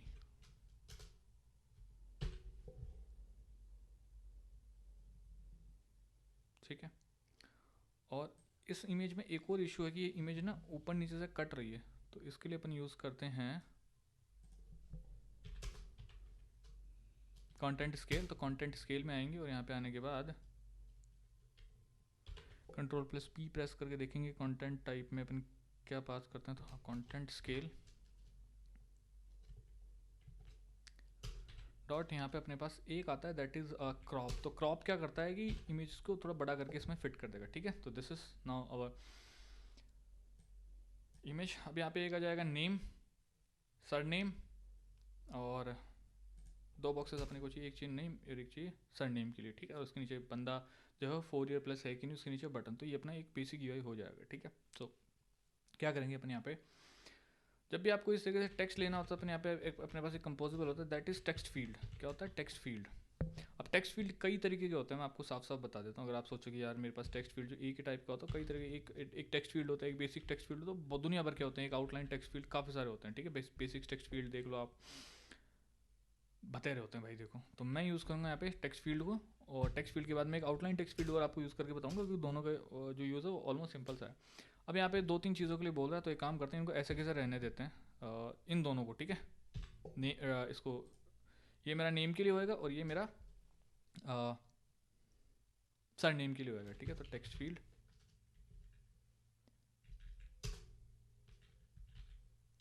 ये दोनों ऑन वैल्यू और ऑन वैल्यू चेंज को अभी के लिए आप इग्नोर कर सकते हैं, इनको ऐसे डालना है। I let you know what both these means, ठीक है। उसके बाद मेरा आएगा एक चेक बॉक्स फील्ड, तो यहाँ पे उसके लिए अपने पास होता है चेक बॉक्स, ठीक है।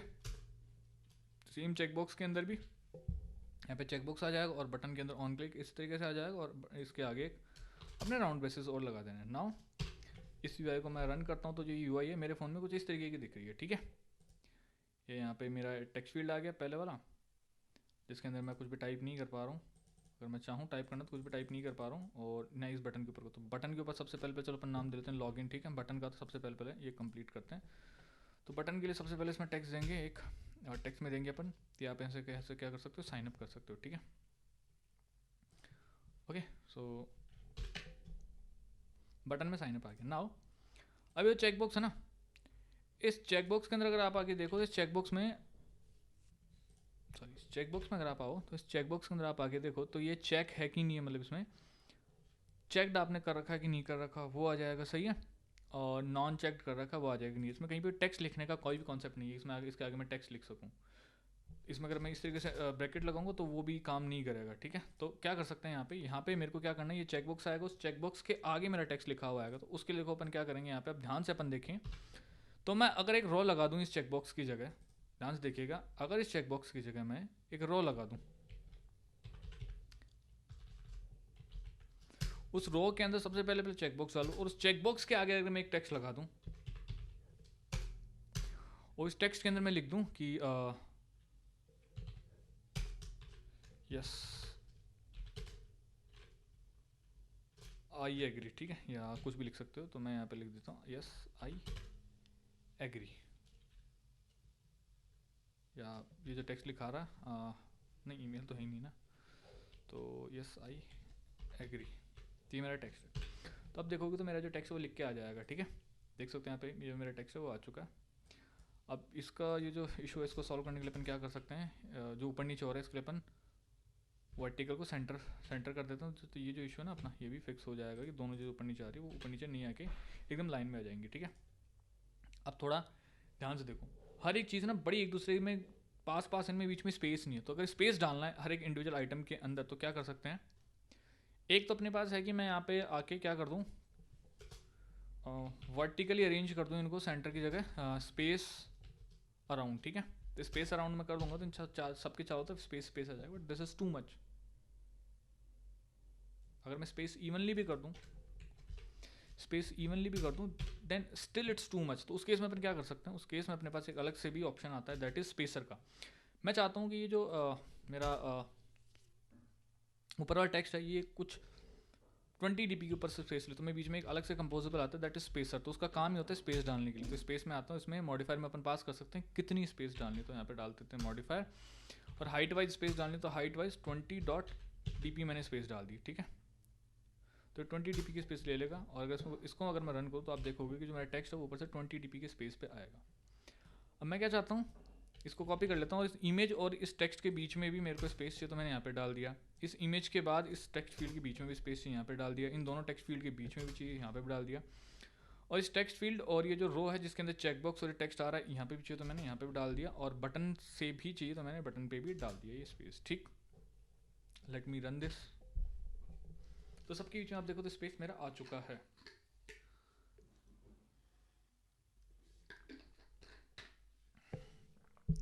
नाउ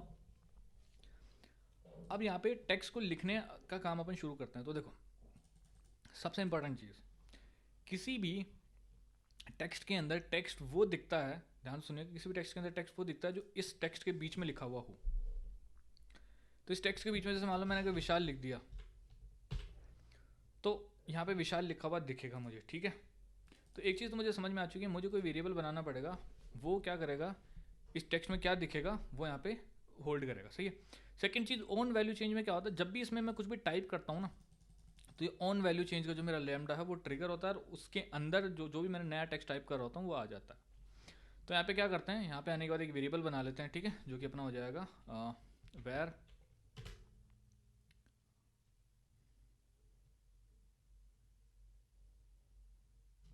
नेम, ठीक है। और नेम जो है वो क्या रहेगा, बाय डिफॉल्ट मेरा एम्प्टी रहेगा, ठीक है। और यहाँ पे क्या करते हैं कि जो मेरे को टेक्स्ट दिखाना है उसमें मैं दिखा देता हूँ भाई मेरे को नेम दिखाना है, ठीक है, जो भी नेम में वैल्यू होगी वो दिखाना है, ठीक है। और यहाँ पे क्या करते हैं, इस लेमडी ब्रैकेट्स के अंदर अपन करते हैं ऐसा, ठीक है। तो इसमें क्या करेंगे कि नेम के अंदर वैल्यू डाल देंगे किसकी, इट की। इट क्या होता है, इसमें जो भी अपन टाइप कर रहा था ना लैम्डा से अपने को मिलता है, ठीक है। मैं यहाँ पे आता हूँ,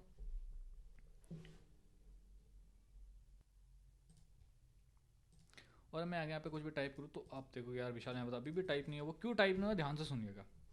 जेटपैक कंपोज में क्या होता है कि जैसे ही मैंने इस नेम के अंदर, पहले तो कुछ नहीं आ रहा था, यहाँ पे स्क्रीन पे कुछ नहीं दिख रहा, जैसे ही मैंने टाइप किया तो इस नेम की वैल्यू चेंज हुई। नेम की वैल्यू क्या, जैसे मान लो मैंने आर प्रेस किया तो नेम में क्या आ गया, आर आ गया। जैसे ही नेम की वैल्यू चेंज होगी तो जिस पर्टिकुलर कंपोजिबल फंक्शन के अंदर कोई भी वेरिएबल होता है जिसकी वैल्यू चेंज होती है तो पूरा का पूरा जो फंक्शन होता है वो रिकम्पोज होता है। तो रिकम्पोज होता है, रिकम्पोज होने का मतलब तो रीड्रॉ होता है, तो इसकी जो वैल्यू होती है वो लॉस्ट हो जाती है। तो इसके लिए अपने को उसको बनाना पड़ता है एक स्टेट। इसको क्या बनाना पड़ता है, म्यूटेबल स्टेट ऑफ। तो म्यूटेबल स्टेट ऑफ मैंने फंक्शन यूज़ किया, उसमें एम्प्टी वैल्यू डाल दी, और जहाँ पे मुझे वैल्यू दिखानी है ना वहाँ पे मैंने क्या किया, मेरे को नेम की जो है वो वैल्यू दिखानी है, सॉरी यहाँ पे नहीं, यहाँ पे मेरे को नेम की वैल्यू के अंदर जो है वैल्यू, नई वैल्यू डालनी है, ठीक है। नाउ अब मैं इसको ऐप को रन करूँ तब भी आप देखोगे इस बार भी प्रॉब्लम सॉल्व नहीं होगा, ठीक है। तो यहाँ पे एक छोटा सा कैच है, यहाँ पे अभी भी ये प्रॉब्लम जो है वो सॉल्व नहीं होगा। तो अभी भी अगर मैं यहाँ पे आके टाइप करूँ तो यहाँ पे देखोगे आप कि कुछ भी टाइप नहीं हो रहा। वो टाइप क्यों नहीं हो रहा है, क्योंकि सेम काम हो जा रहा है मेरी स्टेट के साथ में भी, कि स्टेट भी क्या हो रही है, जैसे फंक्शन रीडर होता है स्टेट भी गायब हो जाती है। उसके लिए अपन क्या कर सकते हैं, इसको एक स्पेशल फंक्शन होता है जिसका नाम होता है रिमेंबर। जैसे उसके अंदर डाल देंगे ना तो रिमेंबर क्या बोलता है कि इसकी वैल्यू में लॉस नहीं होने दूंगा जब भी इसमें रिकम्पोज होगा, ठीक है। तो अब ये इसके अंदर वैल्यू आराम से परसिस्ट करेगी और आराम से आप देखोगे इसके अंदर अपनी वैल्यू जो अपन उसको शो कर पा रहे हैं। तो अब अगर मैं यहाँ पे टाइप करूँ तो अब आप देखो मैं आराम से टाइप कर पा रहा हूँ, ठीक है, सही है। तो सेम कॉन्सेप्ट अपना यहाँ पे जो है वो आता है इसके अंदर भी और इसके अंदर भी। इसके अंदर भी अपने को स्टेट की जरूरत पड़ती है, ठीक है। तो यही यहाँ पे पंगा हो रहा है। अब देखो यहाँ पे चीज़ क्या है कि यहाँ पे कुछ भी लिखा हुआ नहीं आ रहा है कि ये किस चीज़ का बॉक्स है, नेम का है, किस चीज़ का है। तो उसके लिए अपन यहाँ पे क्या कर सकते हैं, जो मेरा आउटलाइन टेक्स्ट फील्ड है इसमें अपने पास एक एट्रीब्यूट होता है जिसका नाम होता है लेबल। तो लेबल में आके अपन दे सकते हैं टेक्स्ट। तो इसमें मैं आके पास करूँगा टेक्स्ट, और टेक्स्ट के अंदर मैं लिख दूंगा कि ये क्या है। तो ये मेरा जो बॉक्स है वो है नाम के लिए, ठीक है, एंटर बेबी नेम, ठीक है। और ये वाला किस लिए होएगा, एंटर फादर्स नेम, ठीक है। वैसे सरनेम के लिए रखा था बट ठीक है, फादर्स नेम, ठीक है। तो आप देख सकते हैं यहाँ पे लिखा हुआ आ गया कि एंटर बेबी, और जैसे मैं यहाँ पे नाम टाइप करना शुरू करूँ तो वो ऊपर चला गया, ठीक है। अब सेम काम अपन क्या करते हैं, नेम के अलावा फादर्स नेम के लिए भी ये सेम इसी तरीके से एक कंपोजिबल फंक्शन बना लेते हैं, सॉरी ये स्टेट वेरिएबल बना लेते हैं। तो where father name is equals to same उस तरीके से रिमेंबर म्यूटेबल स्टेट ऑफ, ठीक है। अब अपने पास ये जो चेकबॉक्स है ना, इस चेकबॉक्स की एक खास बात है, इसके अंदर बूलियन वैल्यू आती है। तो यहाँ पे अभी तक अगर आप देखो ना तो मैंने क्या किया हुआ है, इसका जो टाइप है ना वो स्ट्रिंग रखा हुआ है, लेकिन अब यहाँ पे चीज़ें थोड़ी चेंज होगी। तो यहाँ पे मुझे इसकी वैल्यू को फॉल्स रखना पड़ेगा। फॉल्स का मतलब होता है बूलियन, की इसकी जो टाइप वैल्यू होगी वो बूलियन तक इसके अंदर मैं अच्छे से यूज़ कर सकूँ, ठीक है। अब सब में आके मैं रिप्लेस कर देता हूँ। यहाँ पे आने के बाद मुझे रिप्लेस करना पड़ेगा फादर्स नेम से। तो यहाँ पे आ जाएगा फादर्स नेम डॉट वैल्यू, और यहाँ पे फादर नेम की वैल्यू के साथ इसमें कर देंगे अपेंड। और जो मेरा चेक बॉक्स है, चेक बॉक्स के अंदर डायरेक्ट फॉल्स दिखाने की जगह अपन दिखाएंगे यहाँ पे चेक बॉक्स,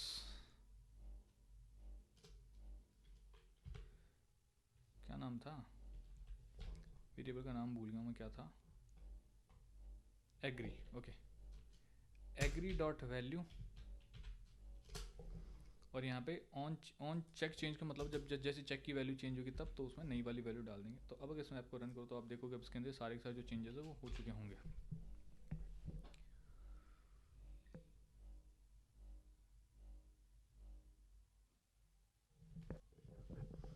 तो अब अगर मैं यहाँ पे आऊँ और यहाँ पे मैं लिखूँ विशाल और विशाख हो गया, और यहाँ पे फादर्स ने मैंने कुछ भी लिख दिया, और चेक बॉक्स में चेक अनचेक कर सकता हूँ, ठीक है। और जैसे अब मैं चाहता हूँ साइनअप के क्लिक के ऊपर यहाँ पे हो क्या कि मेरी जो स्क्रीन है वो पूरी की पूरी चेंज हो जाए, पूरी की पूरी चेंज हो जाए। मेरा मतलब जैसे मैं साइनअप के ऊपर क्लिक करूँ यहाँ पे एक दूसरी स्क्रीन आ जाए, उसमें लिखा हुआ जाए congratulation you have sign up successfully. तो एक काम करते हैं फटाफट से वो स्क्रीन भी बना लेते हैं, ठीक है। तो उस स्क्रीन को बनाने के लिए अपन क्या करने वाले हैं, अब यहाँ पे एक और कॉन्सेप्ट अपन समझते हैं। जैसे जेटपैक कंपोज में ऑब्वियसली से सारा का सारा कोड मैं इसी स्क्रीन में तो नहीं लिखूंगा ना।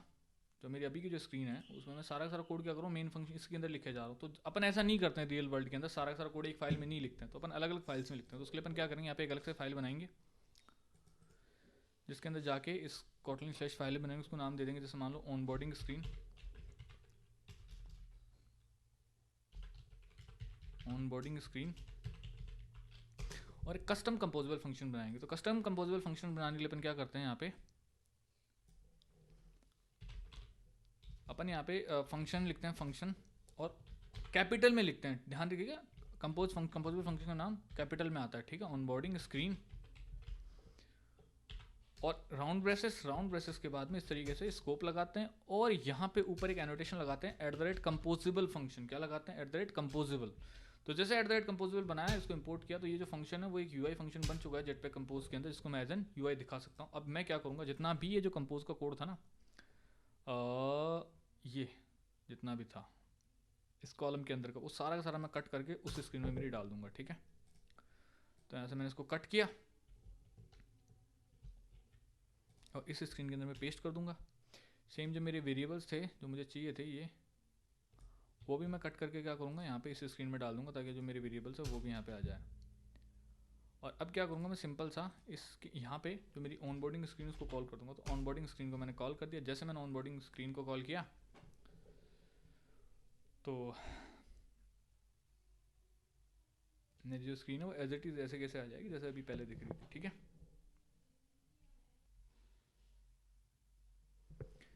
अब मुझे क्या करना है, इस बटन के ऊपर वो स्पेशल जो मेरा एक्शन है वो दिखा, तो उसके लिए क्या करना पड़ेगा, अलग से मुझे स्क्रीन बनानी पड़ेगी, जिसका नाम मैं दे देता हूँ कुछ भी, फॉर एग्जांपल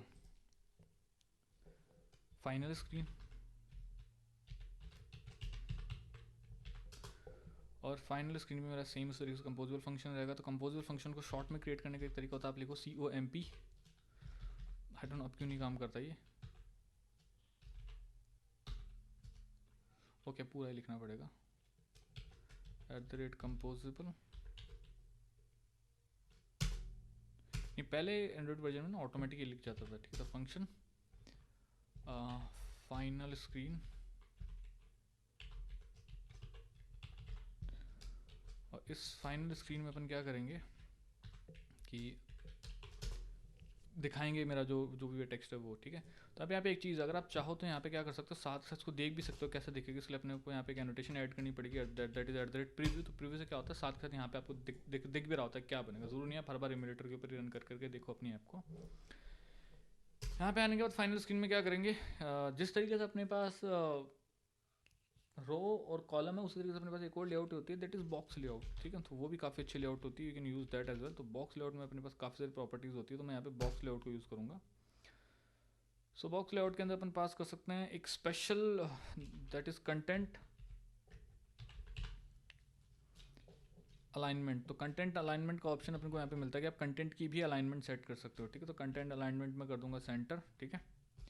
एंड में इसके अंदर कंटेंट पास करूँगा, तो मेरा जो कंटेंट होगा वो कुछ इस तरीके से होगा। सबसे पहले मेरे को अलाइनमेंट को इंपोर्ट करना पड़ेगा, ठीक है। और यहाँ पे आने के बाद में, और यहाँ पे सब एक मॉडिफायर जो मुझे पास करना है दैट इज़ फिल्मैक्स साइज, ठीक है। तो ये भी है modifier is equals to fill max size,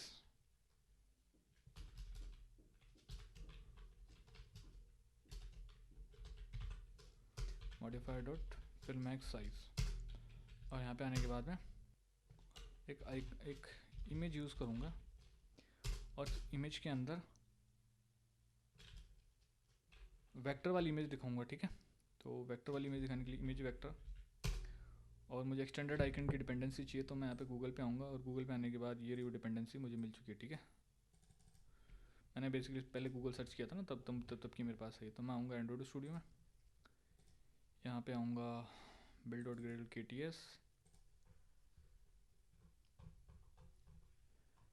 common man dependency, यहाँ पे आने के बाद इसको यहाँ पे पेस्ट करूँगा, और जहाँ पे ये कंपोज वर्जन लिखा हुआ ना, इसकी जगह में एक शॉर्टकट होता है किसी भी डिपेंडेंसी का वर्जन फाइंड आउट करने के लिए, दैट इज़ यहाँ पे प्लस लगा दो।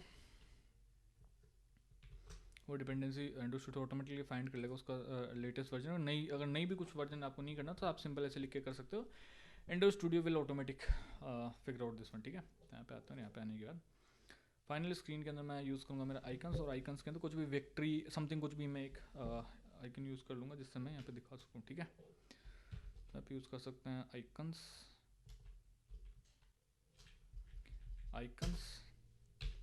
डॉट डिफ़ॉल्ट इनके पास और तरीके के आइकन भी होते हैं, मैं आपको बता दूँ, थोड़ा सा टाइम ले रहे थे। यहाँ पे आ चुका है राउंडेड, और ये बहुत सारे होते हैं, ठीक है। तो यहाँ पे राउंडेड डॉट, जैसे मान लो मैं विनर या विक्ट्री कुछ तो होगा,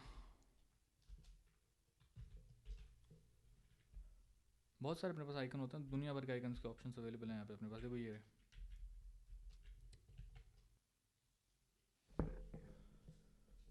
ट्रॉफी, ये अपन विक्ट्री देख लेते हैं, कुछ ना कुछ तो होगा यहाँ पे।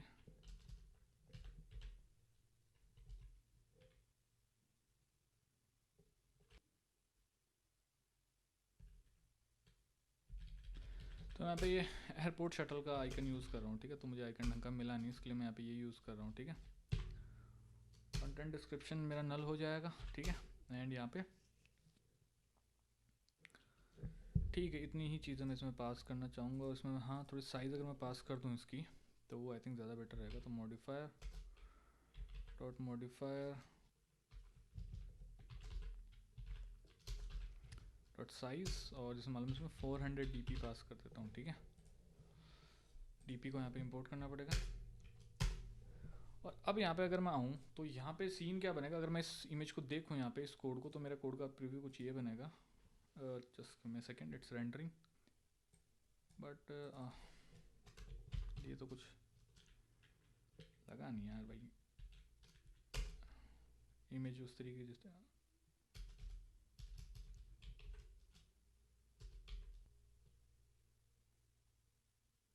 या ये इमेज चलेगी, ठीक है। तो डन, ठीक है।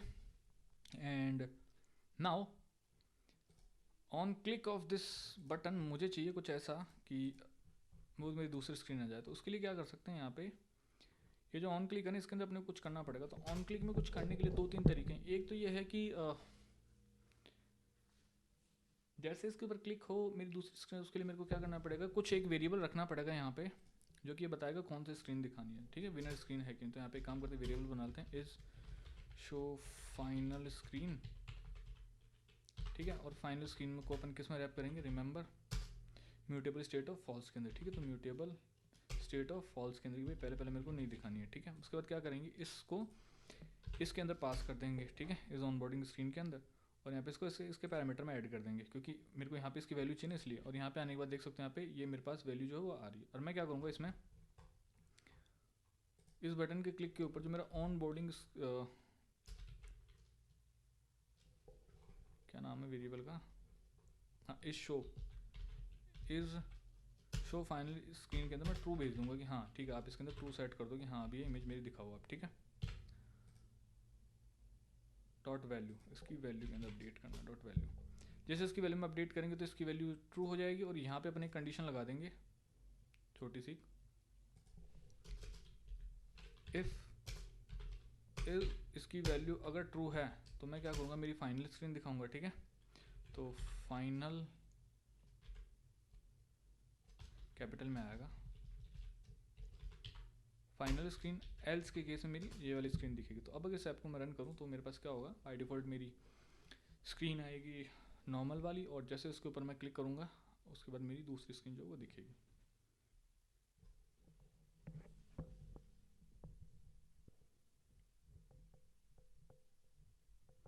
तो यहाँ पे ये मेरी स्क्रीन आ चुकी है। यहाँ पे मैं कुछ भी लिख सकता हूँ सामने विशाल, यहाँ पे जैबरी कुछ भी एग्री किया, जैसे मैं साइन के ऊपर क्लिक करूँगा तो मेरी ये वाली स्क्रीन आ चुकी है। सेम मैं अगर इसको मैं iOS के ऊपर रन करूँगा तो iOS के ऊपर भी आ जाएगा, ठीक है। iOS ऐप को मैं सेलेक्ट करता हूँ और iOS ऐप में आपको इसको रन करके दिखा देता हूँ।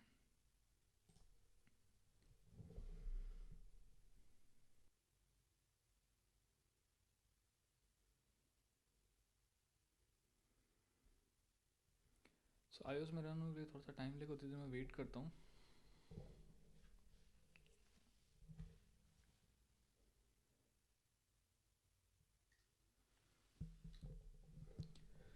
सो यहाँ पे मेरा iOS का सिमुलेटर आ चुका है एंड iOS के ऊपर ही मेरी जो ऐप है वो अबाउट टू लॉन्च है।